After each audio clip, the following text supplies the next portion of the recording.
Hi, welcome to week 6, lecture 1. Um, this lecture has the title of Brother Martin Luther Augustinian, and it begins with introduction.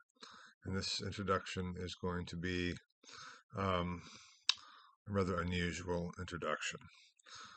One of the issues in terms of this asynchronous online class is, aside from the final deadline of the final submissions into the class, that is, there's supposed to be no real reference to time. You're on your own to complete the course at your own pace and schedule.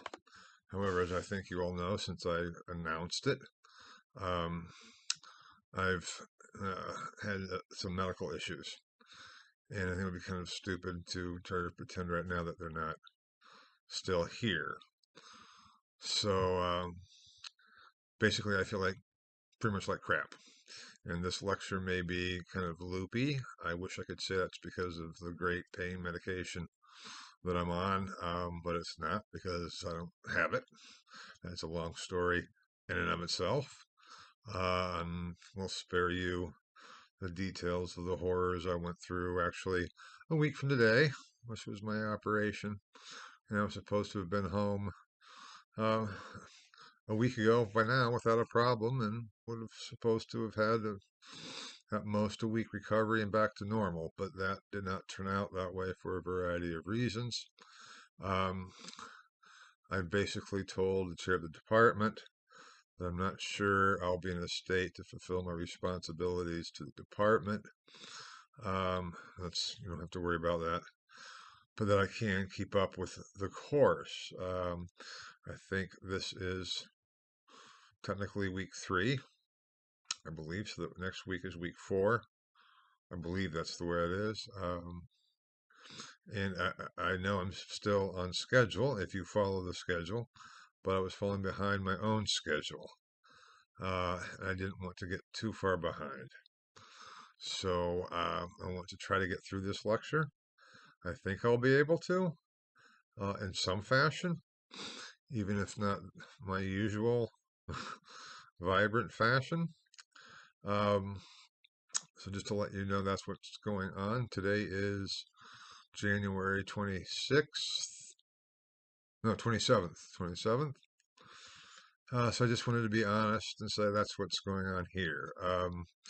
I still have a dress shirt and a tie. For me, that's important in terms of the office. I could explain a lot about that. That gets into my Augustinian anti-Donatist position itself.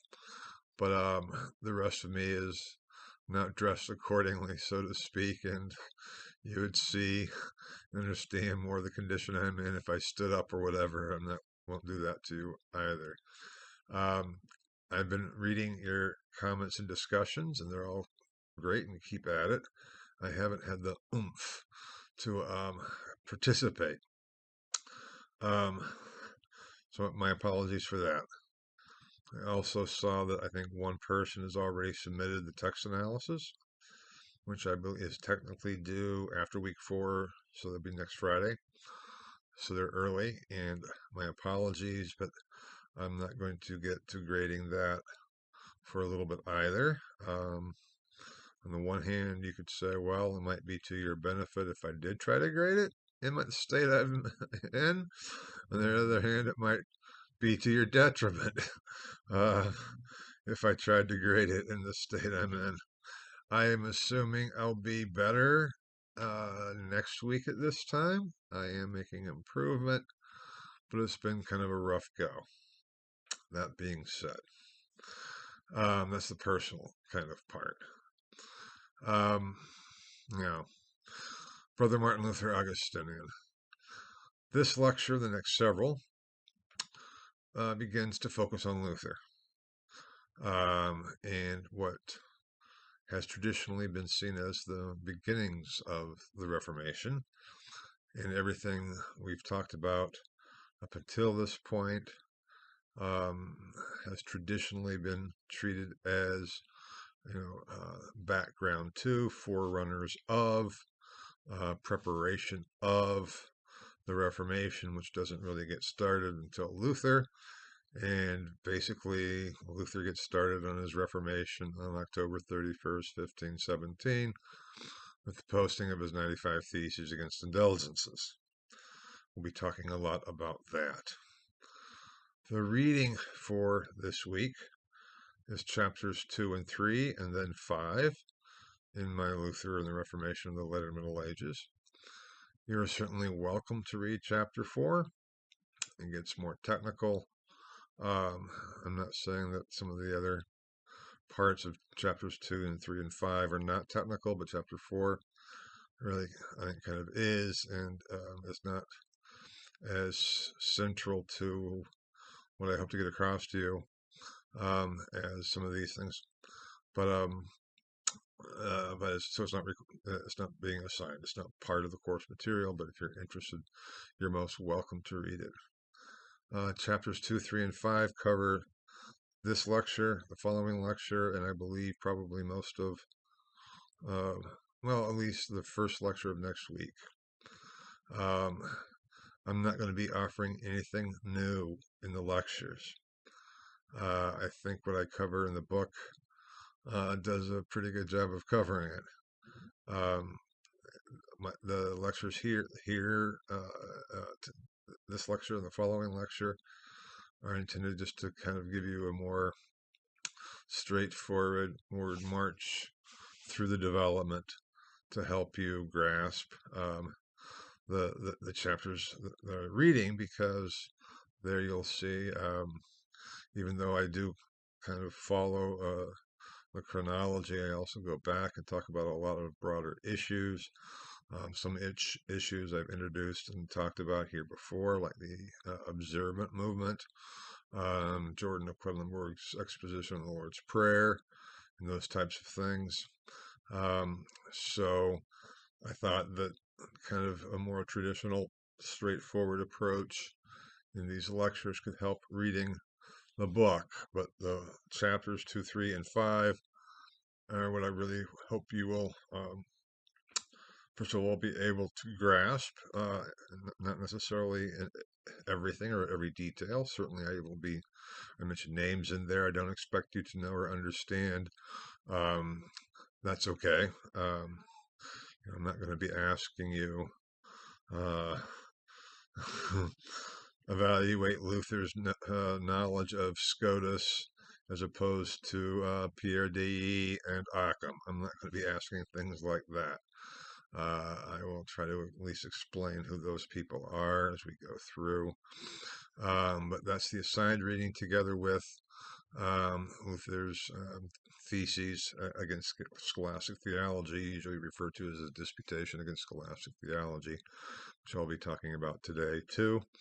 They are there in the module, in a Word file of module for week 6. I typed them over from the American edition of Luther's works, which is essentially the standard translation, English translation of Luther. As I think I may have already mentioned at some point, it's not really a good translation as such. Some volumes and some of the texts are better translated than others. The theses against scholastic theology are not necessarily badly translated, but they skew things and warp things. I'm not going to talk about that, though. You're not responsible for the translation issues. You're just responsible for reading them and seeing them and knowing what I will be saying about them when I get there, and they're part of the discussion for this week, I believe, are based on the scholastic theology, because it gets at what does Luther know. Part of the problem, I'll be talking a little bit more about this next lecture with Luther, is in the very fierce confessional debate that was there from the beginning with Luther, between the Lutherans, or those people who sided with Luther, thought Luther was right, and the Catholics who thought Luther was wrong. Various positions have been taken on both sides, and the idea that Luther, didn't know the medieval tradition is seen as the old Catholic propaganda, clearly um, re- refutable view of the dumb, ignorant Luther. Um, and that certainly has been a Catholic position. And if only Luther had known Thomas Aquinas better, he never would have broken from the church. The Protestant view is that Luther is so great. He's this all-knowing, um, fantastic theologian that knows everything, and we accept him at his word. And so when he says he's arguing against the entire scholastic tradition, he absolutely is and knows exactly what he's talking about. I'm coming from neither of those positions. I have a lot of respect and like for Luther. I don't think I would like him as a person, to be quite honest. Sure, it'd be fun to have a beer with him and listen to him, his bombast and go off. Um, but he, let's say, was not necessarily an attractive figure, even if he was a very charismatic figure. Did he have theological insights? Yes, he did. I argue that in chapters 2, 3, and 5, what those were. The newness of Luther, in my interpretation, is not what traditionally has always been made to be. I'll be talking more about that too. Next lecture, this discovery of passive righteousness or justification by faith. That was not new at all.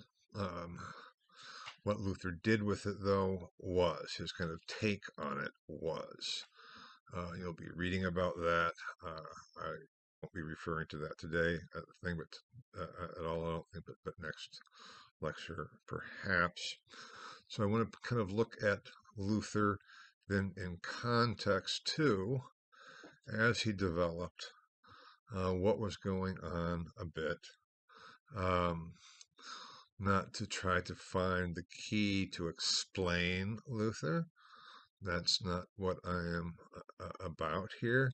But how do we come to an understanding of what happened and his own theology and how it developed and the positions that he did hold and how could he hold them with the convictions that he did. Certainly Luther, in my view, was not an ignoramus. He was certainly not stupid. He was a very bright man, and he had an insight, and especially in the context in which he had that insight and what was going on at the time. It was not the, let's say, the normal or even part of the spectrum of what was out there, so to speak. It was seen as like, what are you talking about?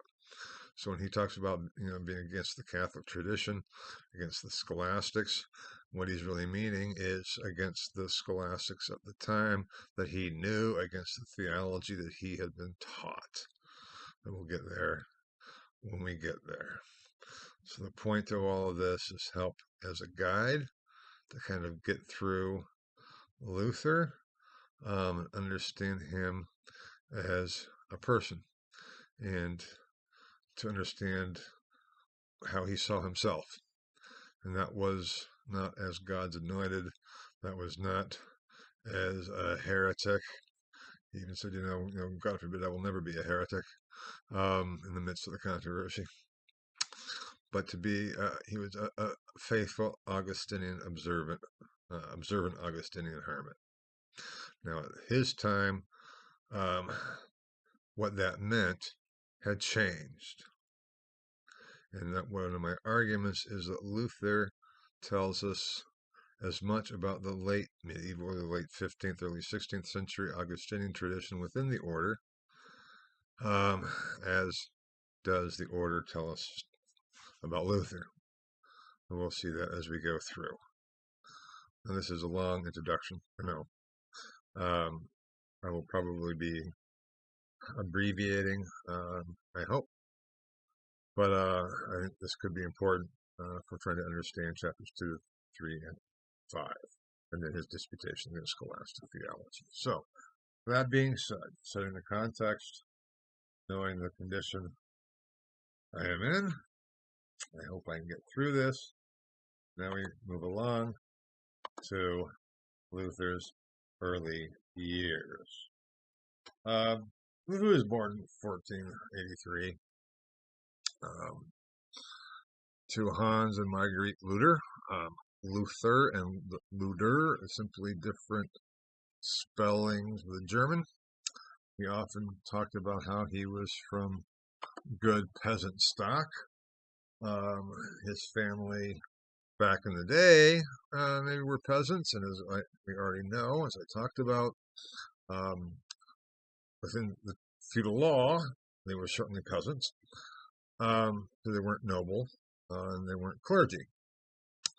But his father, Hans, was a miner, meaning he worked in the mines, but he didn't really work in a mine in actually digging, but he was a Schmeltmeister, who kind of processed the copper ore that was brought out. He had a number of mines, I forget how many, that he was oversaw and was the Schmeltmeister for. So he was a man of means. He wasn't wealthy, but he was not indigent. They weren't poor. His mother was kind of harsh, and if you see Hans Holbein's paintings of Luther's parents, Hans and Marguerite, they look kind of like harsh people and wouldn't want to really be part of them. But Luther, had a normal childhood for the time. He went to school. He was a very bright boy. He talks about how if they ever got caught speaking German at school, they were, beaten and whipped because all instruction was Latin, and this is at the very elementary age. His parents had expectations of him, saw him as a means of continuing the family's fortunes. They sent him to some of the best schools they could. They sent him to a school with the Brethren of the Common Life, as I mentioned in a previous lecture, and talked about the schooling, last lecture of the humanism. And so he was exposed to some of the new educational ideals with, language, the liberal arts, not just the liberal arts in terms of the universities, but the humanities, literature, ethics, poetry, etc. were just becoming introduced into the universities. And then he matriculated at the University of Erfurt. He was the first member of his family to go to university, and his father was very proud of him. And in 1505, he gained his Master's of Arts. So he had completed the course. He was a Master of Arts from Erfurt, which was a pretty big deal. And he was planning to go back and begin law school. He thought this would be a good way to help the family. His father thought in the family business. If we had a lawyer, that would be great. It could help us out, further our status, further the family's wealth and well-being. And so Hans had high hopes and was very proud. When actually Luther came home after graduating with his Master's of Arts, his father zietzed him. Now, I don't know if any of you have studied German, and things have changed so much now, but even when I was in Germany, in Tübingen, back in the 90s, it was still very much in place. A formal and informal form of address. The form of address in German is Sie, kind of pronouns. Talk about pronouns today. They had pronouns then. The informal was du. So if I wanted to refer to someone who was a very close friend of mine or an inferior, I would use do for you. You know, I can't think of a good example. Good German phrase. It was called Sitzing and Dutzing. Um, in Tübingen, of course, being Americans, we went to lunch almost every day with Frau Rau and then Herr Schulze. Herr Schulze was older than we were, but Frau Rau was definitely older. My advisor, Eiko Obermann, her kids called her Tante Souza. Well, they zeeched each other. Even though they had been going to lunch together for 30 years, they still used the formal form of address. That's how important it was. You do not use the informal unless you're among equals. German society definitely was not equal. It was hierarchical. You would doots inferiors. You would doots children. And so when Luther came home, his father used the formal address to his son. He zeeched his son. Before, Hans would doots Martin, and Martin would zeets his father. Of course, you have to zeets your father because that's a formal and they're above you. Showing his respect of what his son had achieved is a big deal. And Hans was very proud. And he was very proud that his son was going to go back and study law and become a lawyer. So Luther, then after a short visit, July headed back to Erfurt to start law school. Now, as tradition has it, but we have this also from accounts and sources, Luther's walking, right? There's no trains, there's no planes, there's no cars, there's no street lights, and it's dark. We can't really imagine the darkness anymore, all of our light, unless you go way out in the woods at night. You just have the stars. And near the town of Stottenheim, Luther was caught in a thunderstorm. And he was almost hit by lightning. And the lightning bolt came so close that it threw him to the ground. As tradition has it, but we have no reason to doubt this. He was afraid. And after being thrown to the ground by the lightning bolt, he exclaimed, "Help me, St. Anne, I will become a monk." Now, a couple of things with this. Why did he vow to become a monk? Calling out for help to a saint at the time, no big deal. Everybody would have done that. People still would do that now. St. Anne, actually, why St. Anne? It was actually the mother of Mary, the mother of Jesus. Because St. Anne was the patron saint of minors, it was very natural that he would appeal to St. Anne. But the vow to become a monk, might be if one of us got in such a situation, help me, St. Anne or whoever, I'll stop drinking. Okay, fine. That's different from vowing to become a monk. And my point here is there was something in Luther already going on psychologically in his thoughts that we don't have any access to. He must have been thinking about it. And the thing is, he took that vow seriously and continued on to Erfurt. And rather than going to law school, he knocked on the door of the observant Augustinian hermits in their cloister, Erfurt. Now, he had known them. They also taught at the university. And he said, okay, I'm not going to law school. I want to join up with you. There's all kinds of speculation of why he chose the Augustinians. That's kind of irrelevant in one level. They were known as good scholars. As I say, he probably had some of his teachers, so it probably made sense. Um, and he set out on a path that was to change the world in some ways. So that's his early years for now. Now, when you knock at the door of the Augustinian hermits, they don't just say, "Hey, great, come on in." Um, I talk about this in the book. One of the chapters, I go through what they have to say and what they do. They have to make sure that you are able to join, that you're serious, that you're not fleeing the law, that you're not married and fleeing a marriage, uh, that you have legitimate reasons for wanting to join. And then the question they would ask would be, what do you seek? And the response was to be, I seek God's mercy and yours.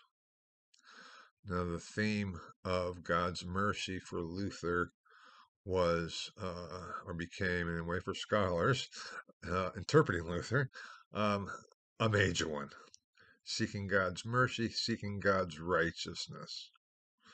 Which I'll come back to that. So what happened was he became, and I talk about this in the book, so you can actually read it in there. What happens? He becomes a novice. He has to live with them for a year and a day before he takes his final vows. I'll just let you read that about that part of it in, I guess, chapter 2 or 3. It's very important. And the vows, especially, he vows obedience to God, to Mary, Mother Mary, Virgin Mary, and to the general of the order, to the prior Venon, as a representative of the general order. Those are his vows. He does not vow obedience to the Pope. He does not vow obedience to the Church. He vows obedience to God, to Mary, to the head of the order. That is important to keep in mind, as is the habit and the ritual of being dressed in the habit of a professed Augustinian hermit. I talk a little bit more about that in my book, Highway to Heaven, first book. So they're interested in chapters where I talk about his becoming an Augustinian and Lutheran Reformation, the letter of the Middle Ages. I have footnotes to that if you're interested, but that's another issue. It's a very symbolic issue because the whole point was you become a new man. You put away your old life, and it was symbolized in the dress, the habit. At the end of the year, he had to take his final vows, and he was free to leave. He was free to leave at any time. But after he took his final vows, he would not be permitted to leave, because the vows was a vow for life. Put off the old man, put on the new man in Christ. That was the idea behind taking your final vows and becoming a professed Augustinian hermit. Becoming a new man in Christ, symbolized by your habit. That is important. That point on, Luther's self-understanding of himself and who he was as an Augustinian, observant Augustine. The question is, what did that mean to him? Talk about that in these chapters too, and I'll get there as we go through again. So Luther takes his final vows in 1506, and is happy as a clam being an Augustinian hermit. Not his father confessor, but the district vicar, Johann Staupitz, or the vicar general of the Augustinian observance of the Saxon Thuringian congregation, Staupitz, kind of noted that Luther, here we have someone who's already a master of arts from Erfurt, so he's well educated. Obviously, he's very bright. And Staupitz said, Luther, okay, I want you to study to become a priest. And Luther really didn't want to, but he said, okay, I will. Obedience, that was part of it, obedience to the order. And so he starts studying We know that he studied Gabriel Biel's exposition on the canon of the Mass. Gabriel Biel, very interesting 15th century theologian. He was not a monastic. He actually was a member of the Brethren of the Common Life. He was a very good theologian. He knew a lot. And he wrote this exposition of the canon of the Mass. Now, the canon of the Mass is simply the liturgy going through the Mass. The Mass has a structure, and the canon is those parts, especially preparing for the Eucharist. Now, this exposition of Biel's was very popular. It was a theological exposition, which, of course, a priest should know, not just how to say the words. I talked about that a little bit before with Herman of Schildesche. In his Speculum Annuale Sacerdotum, the handbook for the simple parish priest. That was okay for the simple parish priest. But for someone like Luther coming out of Erfurt, being an Augustinian hermit, you need a more sophisticated understanding than that. And Biel's work, which is very thick, would go into, it was a scholastic work, like with the question and answers and those things, which I've talked about before. We talk about the theology behind the liturgy. We know he studied that. We don't know much else of what he studied in terms of ordination. He may, I mentioned this in Lutheran Reformation in the later Middle Ages, in his novitiate, his first year in the order, he may have read Jordan of Quedlinburg's Liber Vitas Fraterum, or the Lives of the Brothers. It's not clear. It would have made perfect sense that he did, because it would become the kind of the handbook for the order. There's no evidence that he did read it or know it. But that was about it, Gabriel Biel. So when you do read the Theses Against Scholastic Theology, talks about against Gabriel, or in Latin Contra Gabrielum, that's Gabriel Biel. But it's not, it's a rather high-level theological exposition of the canon of the Mass. Luther also learned a lot of his late medieval theology from Biel, because Biel cites people and talks about it, cites Occam. We know Luther, I'll get to this in a minute, did study Occam. We have very little evidence that he ever studied Scotus, but Biel had, so he's probably referencing Biel when he talks in his disputation in scholastic theology, when he talks about being against or contrary to Scotus. He probably got that from Biel rather than actually from studying Scotus. Now, Duns Scotus was a late 13th, early 14th century. I think he dies like in 1304 or 6 or something like that. Franciscan, very influential. I can talk more about Scotus a lot. He was called the subtle doctor because his theology was seen as so arcane and difficult. It is. So it's highly unlikely that Luther actually studied Scotus, even though he cites him and references him. But he was ready for ordination in 1507 to become a priest. And part of that is celebrating your first Mass. And that is a big celebration. There's a party, people are invited, and Luther had invited his father. Now, his father was mad as hell when he learned that his son, instead of going to law school, had gone off and become a monk. Now, technically, becoming an Augustinian hermit is not becoming a monk. There is a technical distinction between them, between a monk and a friar. But Luther refers to himself as a monk. And at this time, monk lost its technical legal definition, the Ordo Monasticus.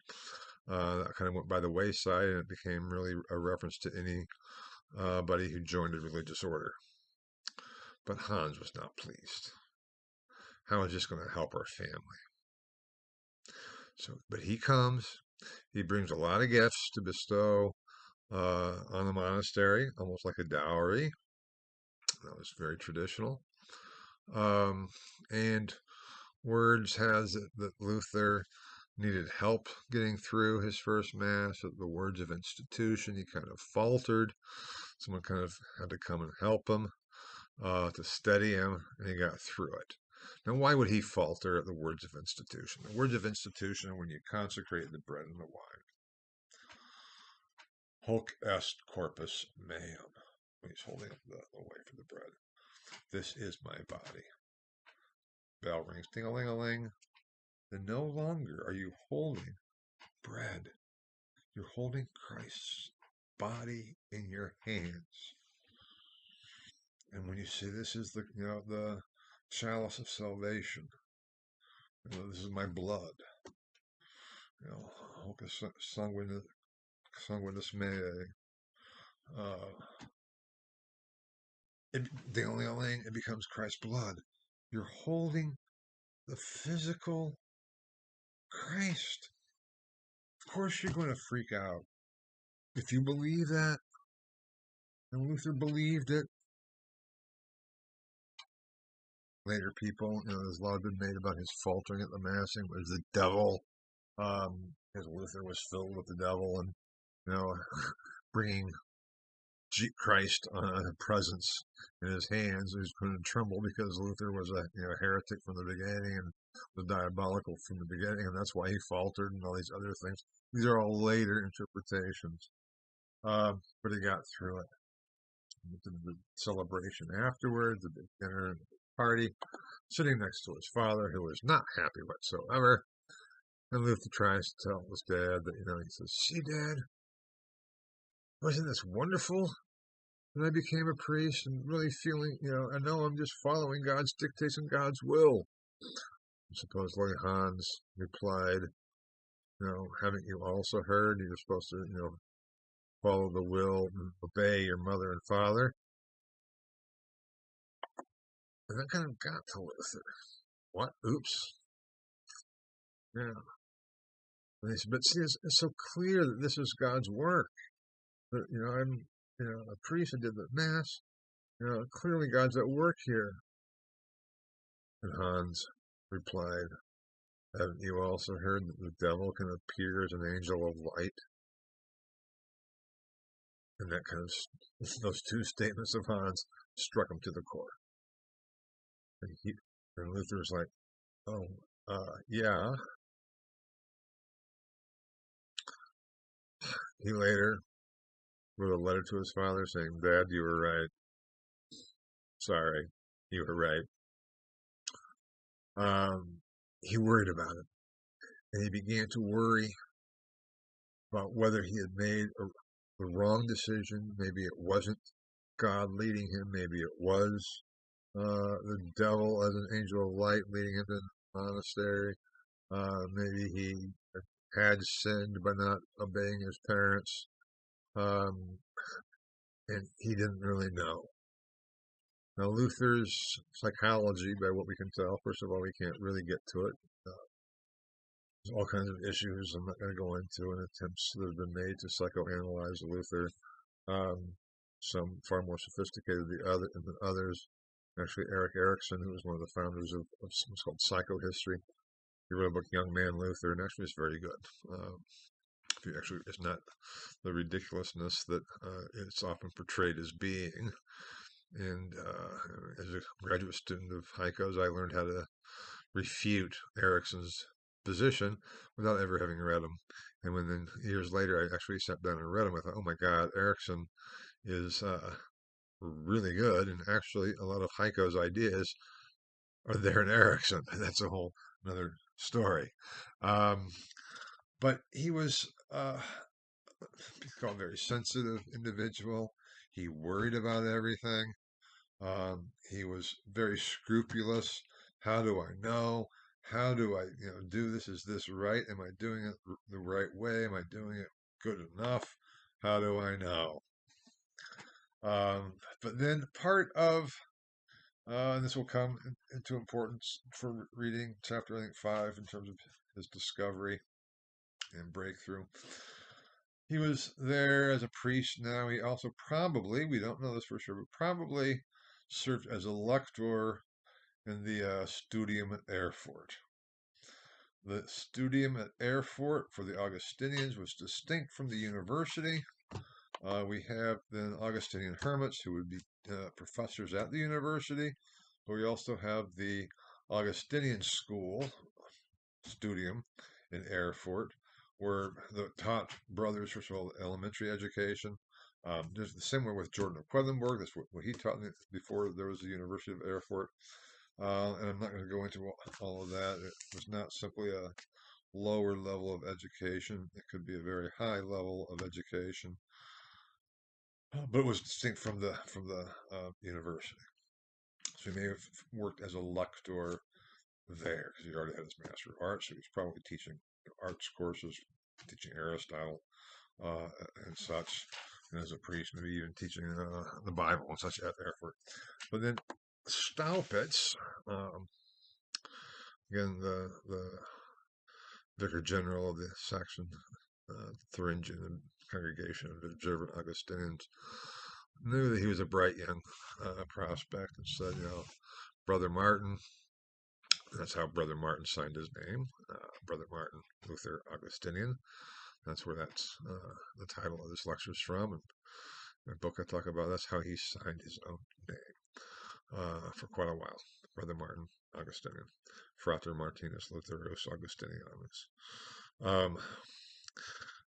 You need to start studying theology. And Martin is like, why? I'm happy being a priest, working here. I don't want to be a theologian. He goes, no, I need you to do that because I have a plan. I have too much on my plate. Actually, I have too many hats. Head of the observance. I'm also, head of the conventuals, the province as such. I am professor of theology of the Bible at Wittenberg. I have my own humanist group, Sodalitates, that he meets with.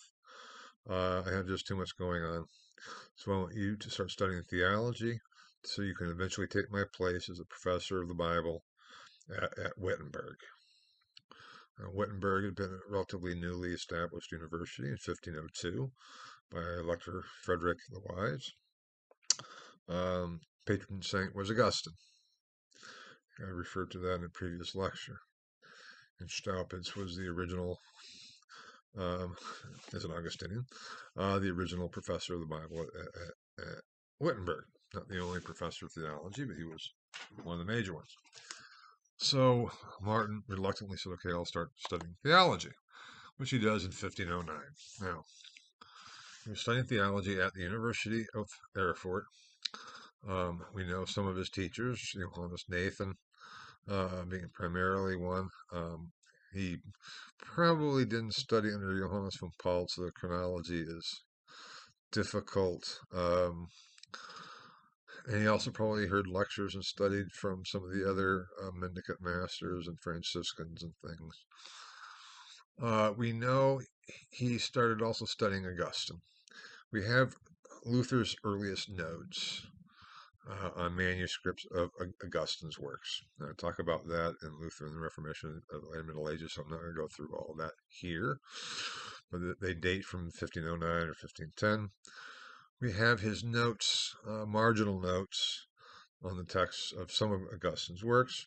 We have his marginal notes on a couple of works of Occam. William of Occam, a Franciscan theologian and philosopher in the 14th century. Very important. Luther looked to Occam as his teacher. He studied Occam's approach to logic and doing theology, basically. I talked about that a little bit before. And he, prepared for his lectures on the sentences. We don't have his commentary on the sentences, but we do have his notes on Lombard.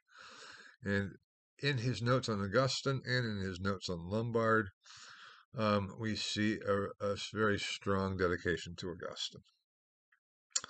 Um, and even defends his order's heritage from Augustine. So he's definitely in that Augustinian frame of reference. Interestingly enough, though, there's no evidence he studied any theologian of his own order. Not Giles of Rome, not Jordan of Quedlinburg, not Thomas Strasbourg, not Gregory of Rimini until later. There's evidence he cites Gregory later and refers to Gregory as the best theologian in the Middle Ages. How much he actually read of Gregory is a question. But he did read some, but we don't have any evidence of that until 1518, or 1518 or 1519, getting ready for the Leipzig debate. So early on, we're not sure what he was actually studying. He doesn't seem to have studied any of the major Augustinian late medieval theologians at all. He too does not seem to have studied intensively Thomas Aquinas. So that is a case. And his reading was actually pretty limited. Also, the requirements for theological studies had shrunk immensely. I talk about that too in the chapters on Lutheran Reformation of the later Middle Ages, so that the standards had declined. And whereas it had taken about 14 years or so after your Master's of Arts to become a Master of Theology or Doctor of Theology, Luther became a Doctor of Theology in 3 years. From beginning theology studies, 1509, to receiving his doctorate in theology, actually from Wittenberg in 1512. Now, in that period, Luther also went to Rome. And I talk about that there in 1510, his famous Rome Rise or trip to Rome, to defend the observance. Staupitz had this great plan to unite the observance and the conventuals under his leadership.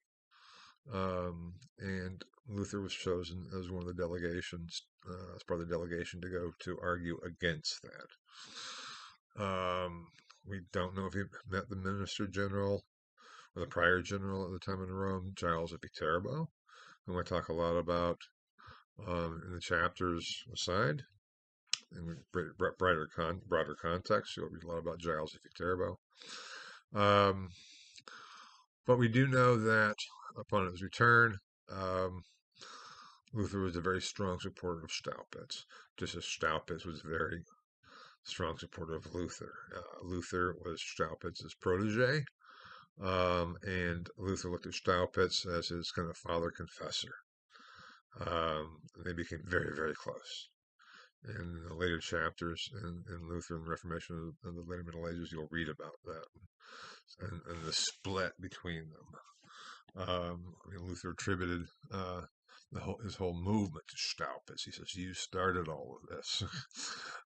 You'll read about that when we get there, and I may talk more about it as well. But that was a very close relationship. So that was his trip to Rome, and that did shock him. The lack of piety he saw in Rome shocked him, which again led him to thinking, how is this possible? And it all goes to with a soul like Luther's, if we can say that, or a psyche like Luther's, if we can say that, who was looking for certitude. He wanted to know the truth. And that was one of the problems, because as I talked about before, this pastoral attempt to relieve anxiety and just doing one's best. God will not deny his grace to those who are doing what is in them. Luther's point was, how do I know if I'm doing my best? How do I know? Can I always do more? I should, I can always do more. And if I don't, then I'm not doing my best, and God will deny me his grace. It's that level of anxiety. Staupitz supposedly sent him away one time. He said, Luther, Brother Martin, don't worry about it. God's not mad at you. You're mad at God. Get over it. God loves you. But Martin couldn't understand that. He suffered from anxiety attacks, or in German, Anfechtungen, where he was overtaken by fear and anxiety. Am I doing my best? Am I doing what's right? How do I really know? And these just kind of continued, at least for a little while. But still, he was seen as an up-and-coming, important theologian in the order. He was elected district vicar in charge of 11 monasteries in 1515. So he's achieving a major status with Staupitz's tutelage, patronage, and support. As I say, he was Staupitz's protege. And he does take over as professor of the Bible at Wittenberg in 1513 from Staupitz. Having received his doctorate from Wittenberg, and there was controversy about that. And I talk about that too in my book, which you can read about. There's institutional issues and everything else, but Luther does become professor of theology, professor of the Bible, and that too he took his responsibilities extremely seriously. To lecture on the Bible. My God, how do you go about doing that? And his first course of lectures was on the Psalms. This is the slide of theological development, known as the Dictata Super Psalterium, starting in 1513 to 1515. Then he went to Romans. Then he went to Galatians. You can see these on the slides. Hebrews. Then he came back to the Psalms in 15, 18, 19, the Operationes and Psalmos. And sometime along this path, he had what's called his theological breakthrough, his great discovery, that is usually incorrectly referred to as justification by faith. That's not really what it was. It's a misunderstanding. Luther self-referred to it as passive righteousness. But we'll be talking a lot more about that in the following lecture. But he was then also becoming very busy because after 1515, he was district vicar in charge of 11 monasteries. He was professor of the Bible. And that position also included for him being the pastor of the congregation at Wittenberg, the Castle Church. He was the chief priest, so to speak, at Wittenberg as a professor of the Bible. So he had to preach every Sunday. He had to preach, almost every day. He started preaching a lot and caring for souls. And he was worried about his parishioners. He wanted them to know the truth. And he was afraid. So do I have the indulgences controversy? That's the next one. That's the next one there. So I'll get to that in a second. But he also had problems as he was working through the biblical texts of Psalms, Romans, Galatians, Hebrews. He did have this theological discovery of passive righteousness. And so that changed how he approached interpreting the scriptures. And he talks about it later, saying it opened the gates of heaven to him, this discovery. It changed how he viewed everything. So there's a huge difference, so to speak, between Psalms, his first lectures of Psalms, or his Dictata, and his Operationes, in terms of how he treats the text. He also is becoming more influenced by humanist approach to the text. His commentary on Psalms and Romans, the first in the Dictata and Romans, is very much a scholastic commentary. Great to read them and go through them all, but we don't have time for all of that. And he started having real problems with the theology that he had been taught. And so he, has a debate. He devises. I mean, we talked about this before. He writes up a list of 97 theses against scholastic theology, as he calls it, um, and this was for public debate. Now, this was just part of the university practice. I think I talked a little bit about that in terms of the university, how disputations, there are various different types of disputations. They were part of the training. They were part of, the testing. Instead of tests or essays, you would have to participate in debates. That's what a disputation is, a debate. And the master would write up the theses and you would debate them.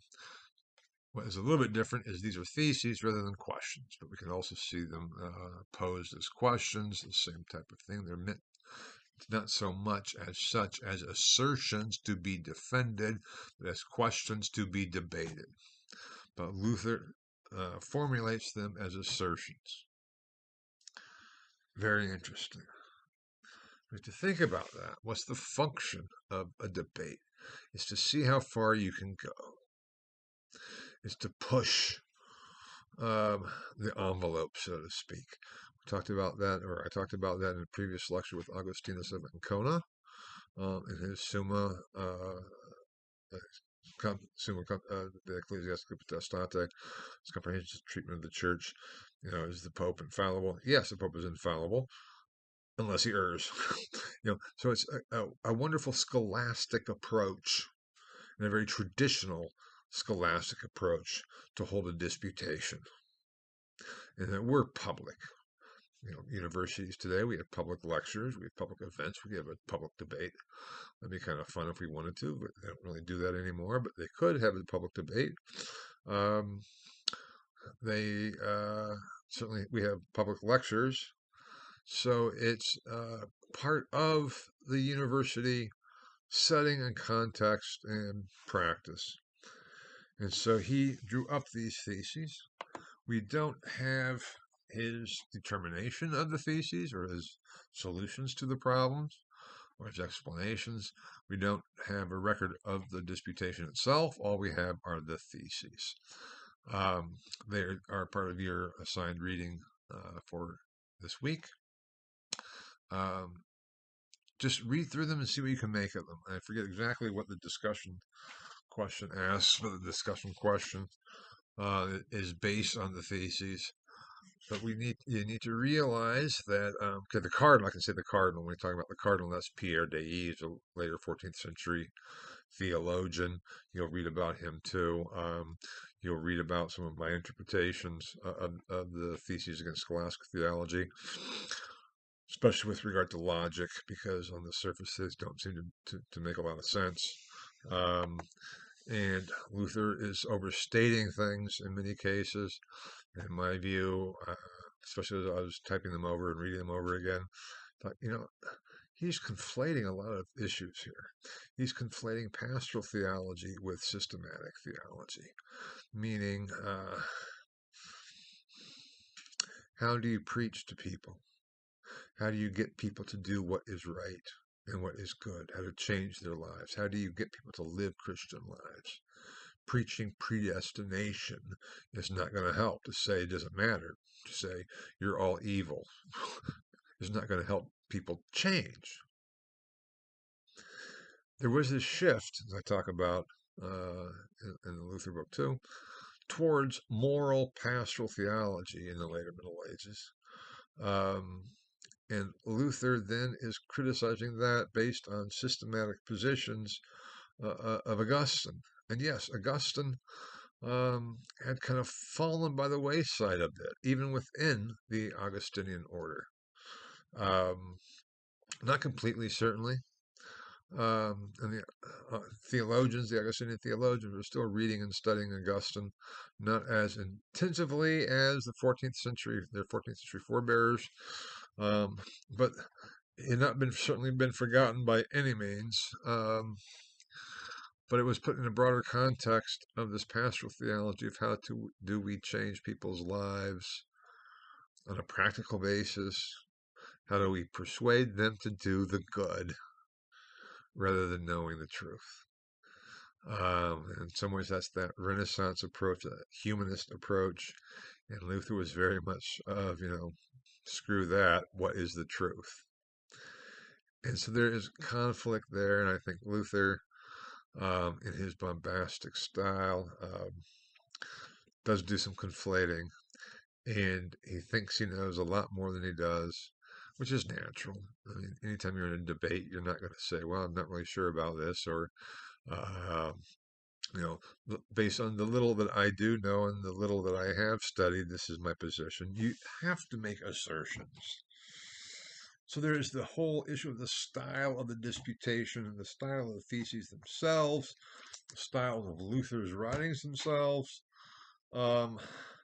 That makes it difficult to really understand where he's coming from sometimes. And later scholars have always just asserted that he was this all-knowing, brilliant theologian that knew everything. We take him at his word. So if he says all scholastics, this is against all scholastics, he knows that it's against all scholastics, when actually it's not at all. It's just Luther being bombastic or provocative. That's part of the debate process, to be provocative, to throw something out there and see it, defend this, if you will, so to speak. So it's very difficult to understand. I tried to talk about some of that in my Luther book to help with interpreting at least some of the theses 47 through 50 or so, dealing with the logic and the logic of faith. And particularly what I want you to pay attention to is his critique of Aristotle. His critique of Aristotle is important because it's there from the very beginning. It's there from his notes on Lombard in 1509, 1510, from his notes on Augustine in 1509. It's there in his disputation against scholastic theology. And it's very important because, as I will be arguing next lecture, as I argue in my book, Luther made this great theological discovery of passive righteousness, not based on Augustine, but precisely based on Aristotle, on Aristotle's physics. But we'll be getting there when we get there. And then, of course, as he's working,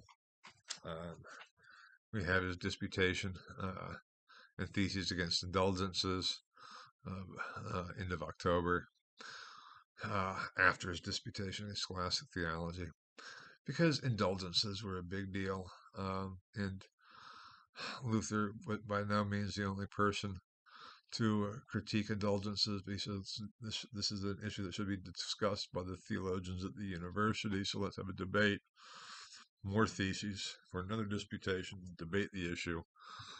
And all the while, Luther was functioning and working as Brother Martin Luther Augustinian, as a faithful, observant Augustinian hermit. He was not thinking, I'm going to attack the church.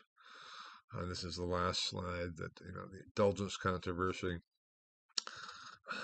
There was a problem because as pastor at the Wittenberg Castle Church, Frederick the Wise, the Elector of Saxony, had banned the selling of indulgences in his territories.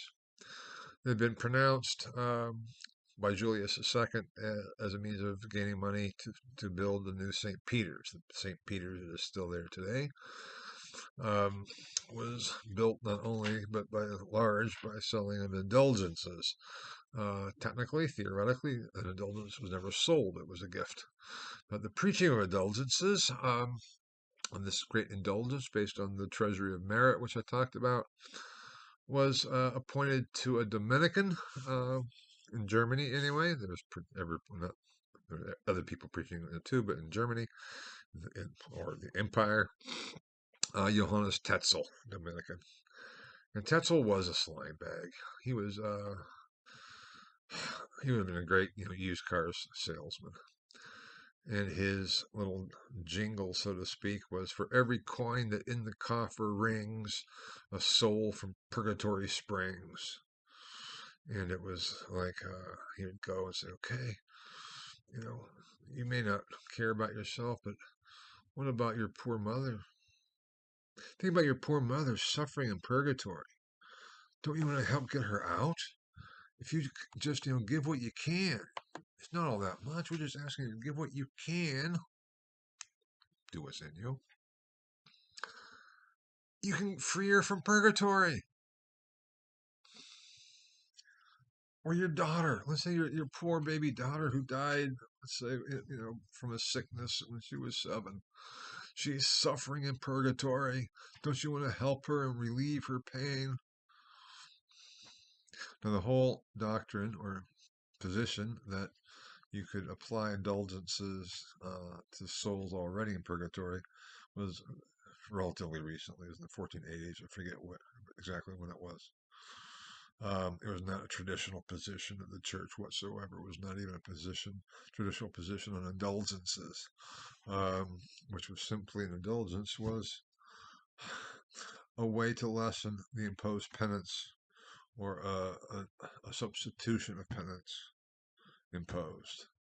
It actually comes from the Crusades, I think I mentioned. But the preaching of it became an abuse. And especially with people like Tetzel, it was like, this guy's a slime bag. And Frederick the Wise said, not here. You're not going to come here and fleece my people to build a palace for the damn Pope in Rome. But Albert, in Albertine Saxony, the Duke George, it wasn't Albert, Duke George. So sure, you can preach it here. So Tetzel was preaching it in ducal Saxony. Some people in Luther's congregation were going over to ducal Saxony to buy these indulgences and coming back. And Luther thought, this is just wrong. This is a pastoral problem. They don't understand. This is wrong. This guy's a slime bag. How do we stop this? That was part of his attack. And he wrote the theses in Latin. And they also challenged the authority of the Pope to even release souls in purgatory. I mean, the next readings for next week, I believe it is, are the 95 Theses, so you'll see that. But one of the things he says, if the Pope really can release souls from purgatory, he's cruel not to do it. We'll come back to that. And so what it was actually was what is the practice of indulgences and some of the theories behind how it was being preached and taught and presented. Luther also didn't say, indulgences are wrong as such. He's attacking the practice of how they're being presented and preached, at least at first. He had preached against indulgences a few times before he issues his theses. There was actually fairly popular support to condemn Tetzel and to condemn the indulgences, especially in the context of this feeling of these damn Italians. This is just them taxing the Germans for their own benefit. How dare they? There was this growing sense of Germanness. And I said Germany as an entity didn't exist, but this issue of the German people, the German nation, those Germanic speaking people of the empire was the political entity. We're different from those damn Italians. And they're fleecing us. What do we do about all of this? How do we handle all of this? And Luther said, okay, we need to deal with this theologically at the university. He wrote up his theses. He said this is a public debate. And to announce it, he posts it on the church door of the church, which is the Center for Communication. It's not any kind of a statement. It's just making an announcement. And his theses were taken up, translated into German, and printed and spread across Saxony almost overnight.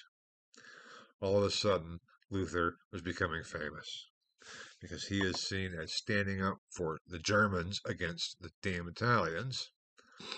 He was seen as standing up against corruption and a lot of people rallied to his cause. And this is great. I'm talking more about his indulgences. Luther thought he wrote to the Pope. He says, just read him. I'm right. Unfortunately, his views of the power of the Pope were not in conformity with the position, the papal position. At the time, he was seen as a Hussite. He wasn't declared or damned as a Hussite until later. It was suggested, actually, in 1518, the Heidelberg Disputation, which actually was a disputation of the Augustinian hermits, that, Luther is defending positions that Huss defended. And Luther said, absolutely not. Huss was a heretic. He was burned at the stake at the Council of Constance, and he should have been. I'm not a heretic, and I will never be a heretic. But Luther had not read Huss.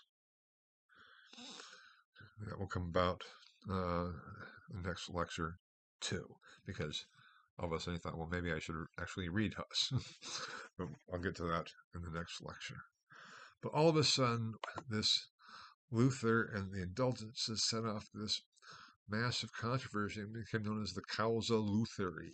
The case of Luther was becoming, big news, and it even had gotten to Rome, and the Pope had to try to deal with it. And what do we do? And at first he thought, these are just two squabbling monks. My God, a Dominican and an Augustinian. What, how traditional is this? Will it ever stop? This irritant has not much to do about nothing. They're just arguing about their own positions.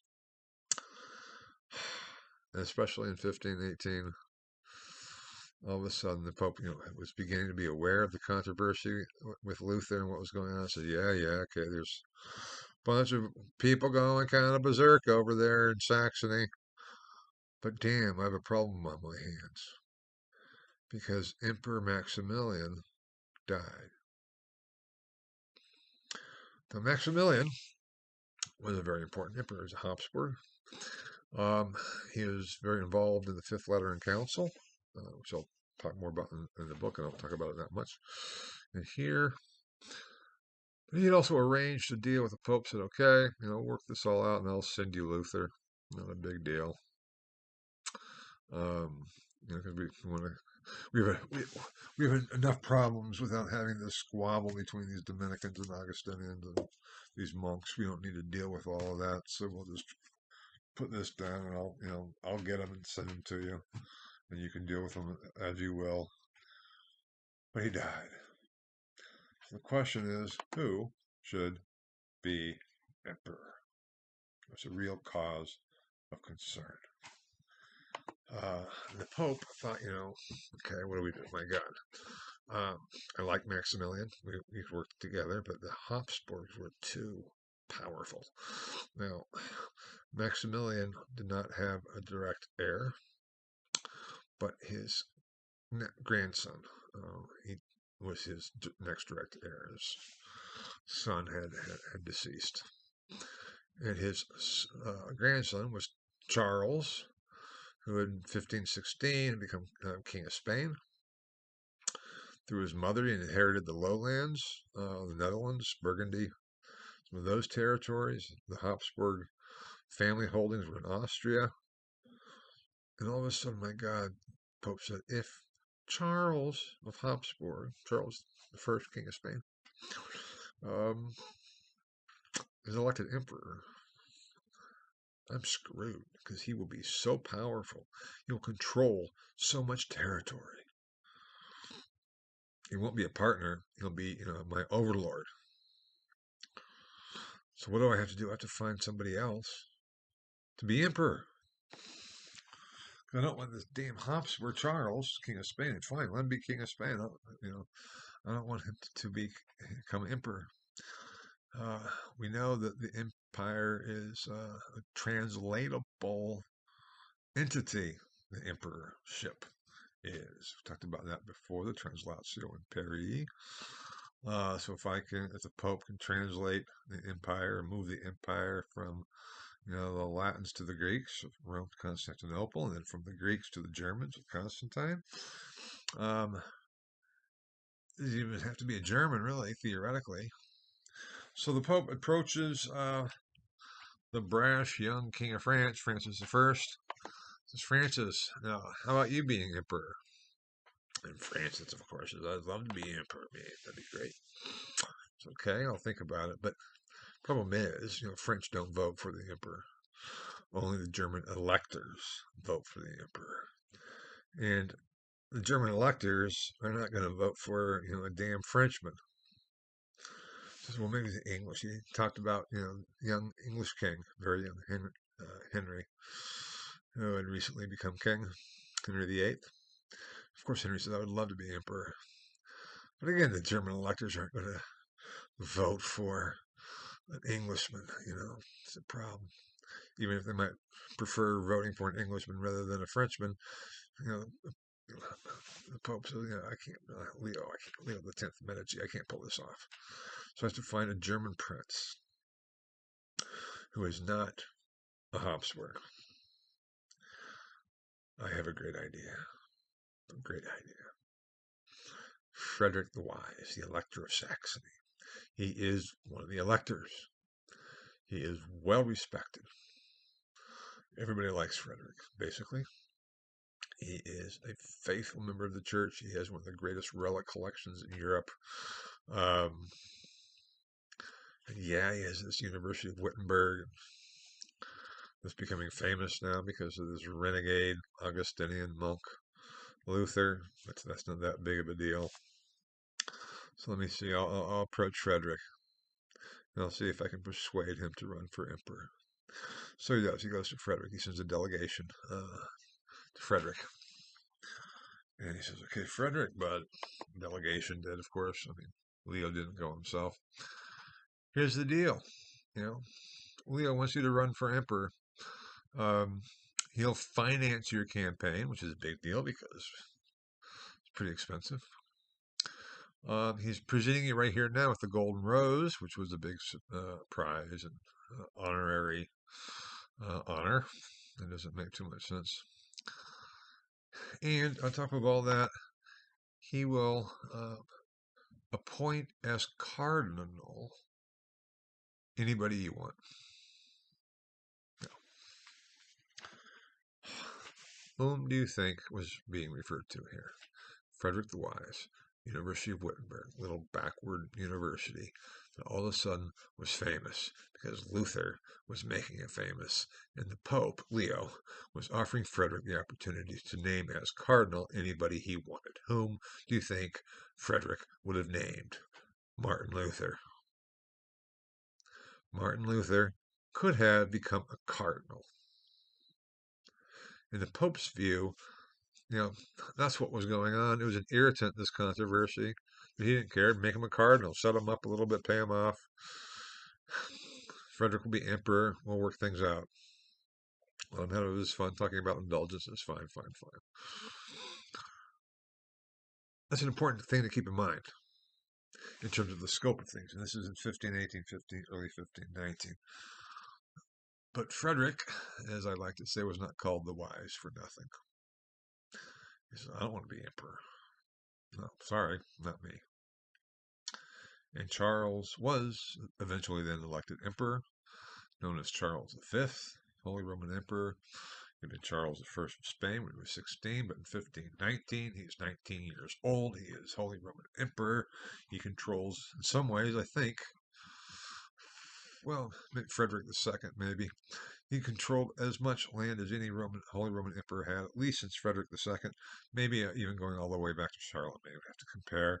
And maybe it's just because I'm so out of it, I don't know what I'm talking about, and I'm making this all up. But he almost encircled Italy because he could claim as emperor rulership over northern Italy.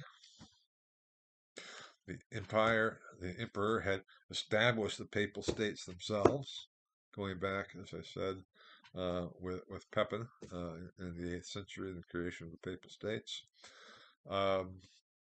He then controlled Spain, which was the newly created entity, the fusion of the kingdoms of Aragon and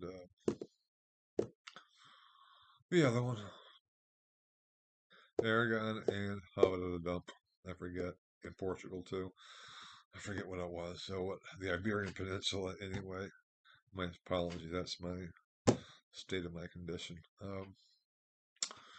And then in the north, the Austria lands of his own personal familial holdings. The south, the Netherlands. So the Pope is like surrounded. We'll see this when it comes back, when the Pope supports Francis I against Charles V in their wars, because the Pope is like, God, Charles is everywhere. Charles, I love Charles. Charles is one of those people I wish I had kind of the leisure and time to study in much more depth. I'm too devoted to my Augustinians to do so. He's a tragic figure. We'll see later he ends up resigning the emperorship in 1555. I refer to him as the last medieval emperor, with the mentality of Christendom, with the mentality of I am serving God as God's regent on earth, and I'm doing my best to do so.